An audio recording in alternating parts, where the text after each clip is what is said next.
Passed, the political system would be reformed and Algerian troops allowed to fight abroad for the first time since the 1960s.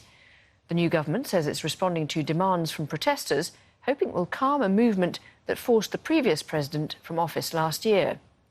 It comes as the current president is being treated in a German hospital after aides tested positive for coronavirus. Mohamed Val has more on what's at stake for Algerians. For nearly 2 years, millions of Algerians have been demanding change.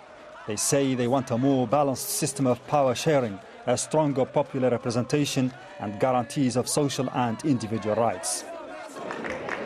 President Abdelmajid Tebboune promised to address those demands through amendments to the constitution.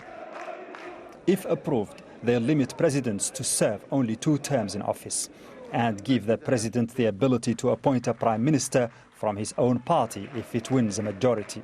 And crucially, it will give parliament the power to remove the prime minister through a motion of no confidence. The government says the amendments respond to people's fundamental aspirations by establishing a genuine democracy. And there are more changes planned on social and individual freedoms. We don't recognise this system in power, and this constitution, if passed, will plunge us into the abyss, just as the predecessors of those in power plunged us into the abyss. We do not recognise them.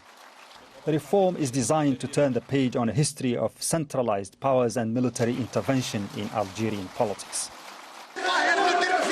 I swear that whatever they do, we will not stop until we achieve independence. And I swear that we will continue to fight until this regime falls.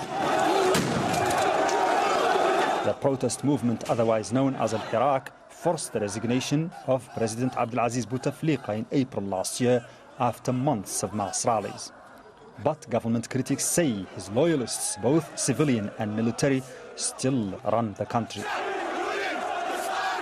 Even after the presidential election that was organized in December in an attempt to bring change. All 5 presidential candidates in that election were part of the former government. The election saw the lowest turnout in Algeria's history. The date November 1st is symbolic for Algerians. It's the 66th anniversary of the beginning of the War of Independence from colonial France. But the mood of national solidarity that Algeria witnessed on that day 45 years ago is largely absent today because of political division. Mohamed Val, Algeria.